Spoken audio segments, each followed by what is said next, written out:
Welcome to Online Module 2 of Task Force Meeting 5 for the Suncoast Corridor. FDOT appreciates your continued involvement with the MCORS program and the time you are taking to complete these online courses in preparation for the virtual meeting. In this module, we will cover the draft high-level needs summary and the public engagement activities for the corridor. Should you have any questions about the information contained in this module, please contact Ryan Asmus, FDOT Production Lead, at ryan.asmus@dot.state.fl.us. We will begin with a draft high-level needs summary presented by Brian Brooker from the FDOT Suncoast production team. Hello, my name is Brian Brooker, and this presentation will provide a draft high-level needs summary. During Task Force Meeting Number 3, the Task Force provided good discussion about the needs for the study area. That information was captured in the meeting notes. This slide pulls out 8 examples of needs identified by the Task Force for you to see. The link provides access to the complete notes from Meeting Number 3 if you would like to review the entire discussion. Staff took the Task Force needs comments and consolidated or synthesized them into this high-level needs summary. We listened and want to make sure this captures the needs at a high level. As you review this and the following slides, ask yourself, is there anything missing? If so, please take time to note these and we will discuss them at a future meeting or with your one-on-one conversations with staff. This discussion helps provide more context for the guiding principle portion of today's agenda. You may want to jot notes to consider for when you review the guiding principles presentation later, particularly if we don't cover that consideration within this high-level needs presentation. The high-level needs have been grouped into categories such as environmental, economic, and quality of life. The information on this slide reflects the high-level needs identified by the task force as they relate to protecting the environment and natural resources.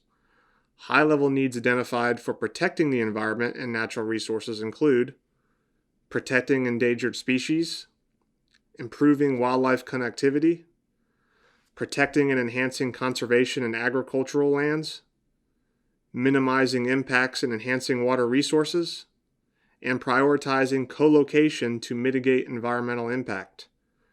Note that many of the environmental and natural resource needs were covered in Meeting Number 2 and are currently reflected in the guiding principles.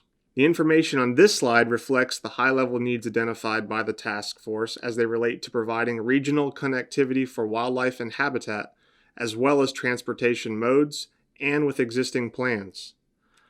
High-level needs identified for providing regional connectivity while leveraging technology include access to jobs, education, healthcare, healthy food and services, wildlife habitat connectivity, limited access facilities, coordinating with existing development plans, maximizing funding opportunities, and considering multimodal needs. High-level needs identified for revitalizing rural communities include maintain existing industries and improve economic diversity, support and promote emerging industries, broadband, sewer, water, and other utilities to retain and attract businesses and workers.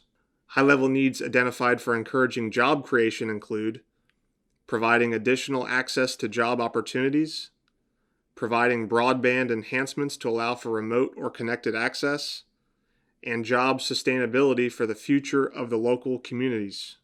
High-level needs identified for enhancing quality of life and public safety include improved evacuation routes, use existing infrastructure as much as possible, retain link between quality of life in Florida and quality of environment, avoiding cultural and historic areas, aligning with visions for each community, providing additional truck parking capacity in order to improve lost freight costs and enhance highway safety so that truck drivers can reliably locate rest and parking locations, and access to improved healthcare through enhancements such as telehealthcare.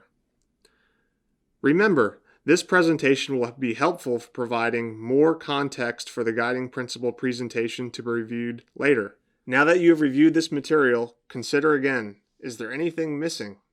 If so, please note those at this time and we will discuss them at a future meeting or with your one-on-one conversations with staff. We will now move on to the second portion of Module 2, Public Engagement Activities.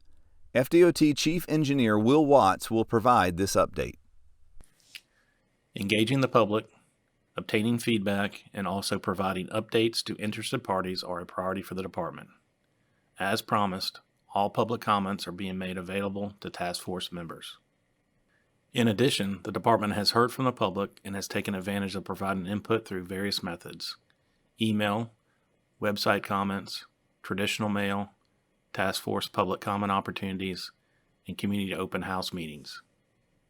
Two-way communication is a priority for the program team and the department. We embrace communication methods convenient to the public, so we continue to update the public on task force activities and open houses through social media, as well as electronic newsletters sent to all who sign up. We also embrace face-to-face presentations and discussions with county commissions, city councils, or any interested groups. Those interested parties can email the department at fdot.listens@dot.state.fl.us to schedule a workshop or presentation. Throughout the MCORS process, engagement from the public has been a priority of the department, utilizing various means to help facilitate actionable conversations among the task forces in the event the MCORS program comes to fruition. When considering a proposed project of this magnitude, FDOT recommends actionable engagement to ensure all perspectives are captured while the project is being considered.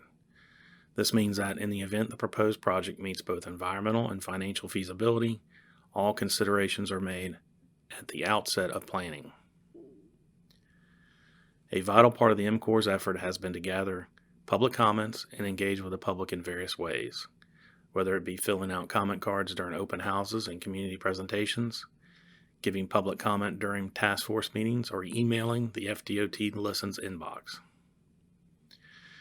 As task force members have heard from the public within the task force meetings, the comment numbers provided exclusively include written comments from the comment cards, the FDOT Listens email inbox, and handwritten letters, etc. The proposed study areas cover 18 counties and encompass nearly 3 million residents. And as of February 15, 2020, the number of written comments received is just over 6,000. Of those, approximately 1,300 have had original comment, but the vast majority, over 4,700, have been pre-generated form letters. In your materials, you also have a breakdown of public meeting comment card numbers by corridor and by county of public meeting. Please note that some counties has had multiple events, including community open houses and task force meetings. In addition, the department received a handful of letters from organizations, many of which are represented on the task forces. FDOT has provided a raw data spreadsheet in your materials with a breakdown of the format in which comments were received, as well as areas of interest that were mentioned in those comments that were not pre-generated form letters. Because no build is always an option, the department has only tracked topics mentioned at a very high level, not the sentiment of the comment. The topics identified have allowed the department to ensure these topics are discussed and considered throughout this process at task force meetings. Furthermore, FDOT recommends feedback that guides action, so in the event these proposed corridors meet environmental and financial feasibility, you as a task force have actionable input from the public that you may consider. This concludes this online module for the Suncoast Corridor. FDOT thanks you for your continued involvement with the task force and appreciates your efforts in viewing all 4 online modules for Task Force Meeting number 5.